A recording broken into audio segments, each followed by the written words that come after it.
andeha hoaia koa he tio ndaty retoa ifoha maray milanja fanga. On entend très souvent dire que Madagascar est une île qui ne ressemble à aucune autre. Au-delà de la simple expression, c'est aussi un fait. En effet, de par l'histoire de cette île et de son placement dans le monde, elle a pu développer un écosystème qui lui est propre. Un trésor pour les touristes, un paradis pour les chercheurs qui peuvent y étudier des espèces rares, des espèces uniques, mais surtout une richesse de grande valeur pour la population locale. Par exemple, le tapia, une formation végétale sclérophile, fait partie de ces espèces endémiques de Madagascar et présente nombreux avantages du point de vue économique, écologique et aussi socio-culturel. Ainsi donc, cette semaine sur Canal Austral TV, Découverte vous emmène à Rivunumam, une localité située à 45 km à l'ouest de la capitale, au bord de la route nationale numéro 1, pour découvrir un arbre spectaculaire qui est le tapia. Êtes-vous prêt à ce voyage? Comme vous dites oui, allons-y! Ifoha maray milanja fangaly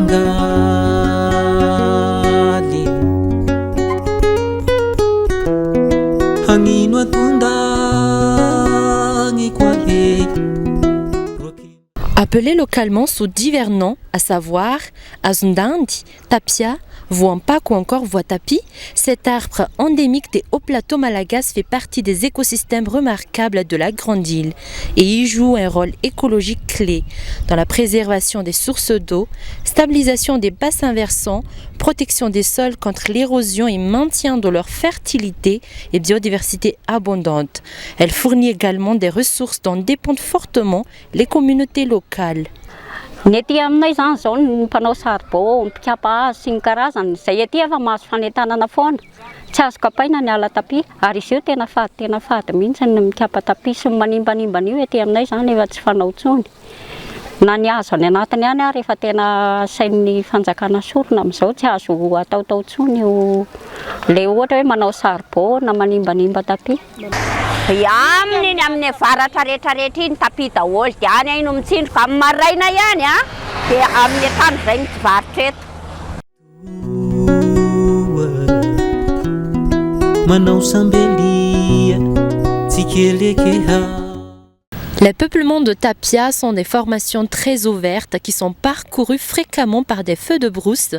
Le tapia, ou Apaca bojeri son nom latin, offre une grande résistance au feu avec son écorce épaisse, ses feuilles inflammables et sa capacité de se régénérer par rejet des souches.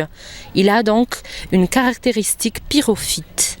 Na dia lalovan'ny afo aza ny tapi dia tsy maty izy akory satria ny raviny dia matevina ary torak'izany ihany koa ny hodiny. Ka rehefa tonga ny fotoana izay iakaran'ny tapi dia mamokatra foana izy. Noho izay antony fahatevenan'ny raviny sy ny vatany izay.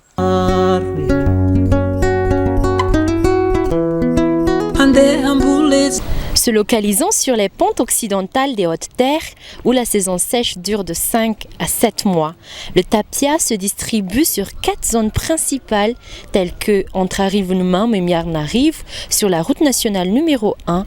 On a aussi le col de tapia entre Atsirabé et Ambouch sur la RN7, puis à Issal et à Ichim. Les zones occupées par la forêt de tapia sont formées par des sites d'éboulis granitiques, gneissiques ou encore quartzisiques, au sursol brut d'érosion. Ny toerana betsaka tapi indrindra eto Madagasikara dia any amin'ny lalam-pirenena fafito, zany hoe Itremo, ary ao ihany koa ny anelanelan'ny Ambositra sy Antsirabe ary ny Ranohira. Fa ny tena toerana tena betsaka azy io dia aty amin'ny faritra Itasy, zany hoe anelanelan'ny Miarnarivo sy Rivomamo, amin'iny sy ny morony manaraka ny morony lalam-pirenena voalohany mihazo ny Tsoromandidi iny. Ny fahavokaran'ny tapi ety aminay tompoko dia manomboka tapaky ny septambra farapahatonga ny farany desambra. Io tapi io zany raha azoko tsara. Ohatra, eto io tsy maniry raha misy azy eo satria andro tany. andro tany io dia raha mahisy azy eo maniry dia maty ho azy rehefa maina ny andro. Mahazo tany lonaka kely etsy fotsiny io ohatra mihinana an'ity ianao raiky ity dia telo na loha amin'ity dia eo izy dia efa maniry. Raha ohatra ka tsy be ho bozaka zany manodidina anazy dia velona automatika. Zay le izy. Mantetika ngizao sahira kwa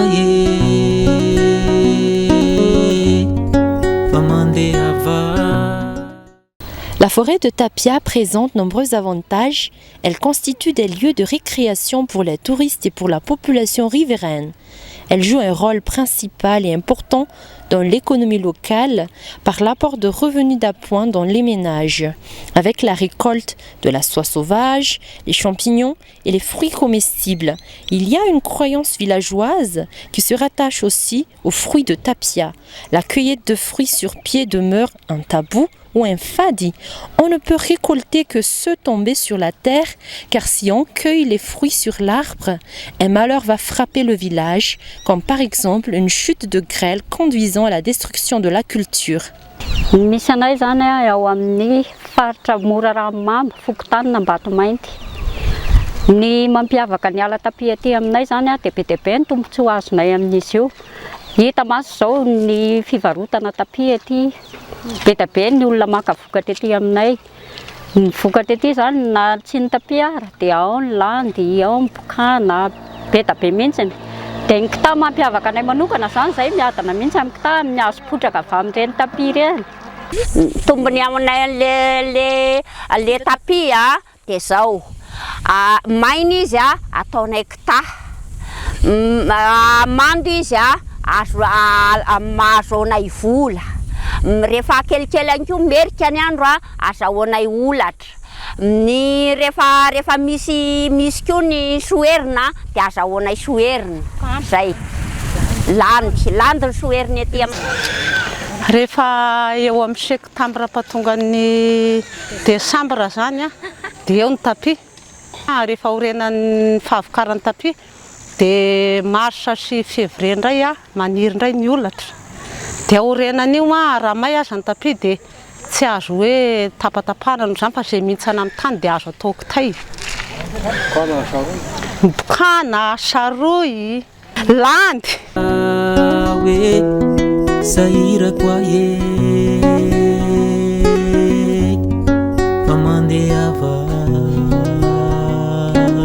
La forêt de Tapia représente les derniers vestiges de la végétation forestière primaire des Hautes-Terres malagasy.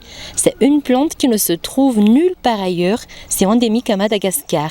Elle joue des rôles socioculturels, écosystémiques, économiques. Alors, elle fait l'objet de protection car la protection de la forêt de Tapia permet de contrer les effets de changement climatique par plusieurs aspects. 22 400 tonnes de carbone sont séquestrées annuellement. Le développement racinaire des pieds de Tapia a permis d'augmenter la capacité d'infiltration des eaux de pluie. Le développement de ces rizicultures permet de réduire la période de soudure, à ne pas citer le bon goût de ces fruits comestibles. Protégeons le Tapia. Raha vao mioty le Tapia dia taka misy fanambarana zany mahazo anao hoe misy avandra na misy valala. Zay. Fady be amin'ny tanàna aty zany le mioty Tapia fa le mihintsana ihany no masaka. Moko fanampin'izay raha ho tazanao azy iny tsy masaka fa le mihintsana ihany no masaka. Antitra zany. Zay. Raha finanana Tapia tompoko dia izao. Arafaka iny dia kely na loha amin'iny dia tena mamy.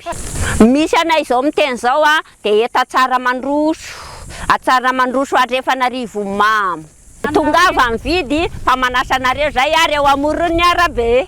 Ny Tapia anay tompoko dia zao atosakay ho an'ny taxi brosy na mpitsangatsangana zany na inona avy eto amoron'ny arabe misy anay dia eto an-tanànany tsara mandroso miraro ny vidiny 500 ariary dia mahazo ny ray sase. Tsy dia lafo tsy dia lafo fa tena mora be. Tsy mba mankarary izy. Na hoanina be dia be raha zay aty aloha dia efa zatra anazy tsy mba mararirary ny Tapia zany na ny ankizy kely. Rehefa potraka ny orana fa tsara ny Tapia. Amin'izao ora sy fotoana itenenantsika zao tena ao anatin'ny fahatsarana ny Tapia.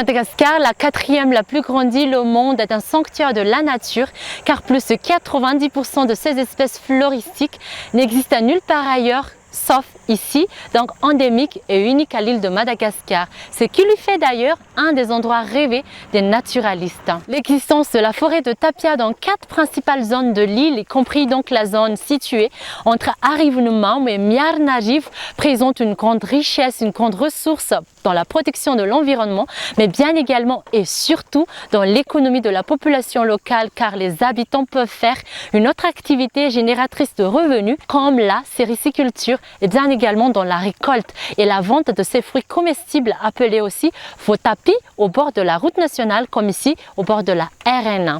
Je vous remercie beaucoup d'avoir regardé et aimé cette émission Typique Flore de Madagascar. On se retrouve la semaine prochaine toujours sur Canal Austral TV pour d'autres découvertes. À très bientôt et bonne continuation avec les meilleures émissions de Canal Austral TV. Velumabe! Andehamboleza we wantetikaniza sahira kwaye pamandehava we sahira kwaye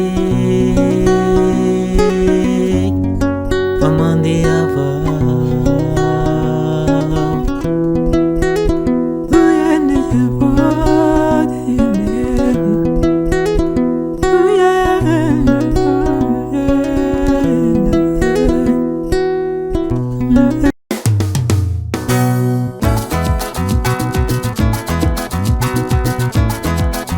Yeah.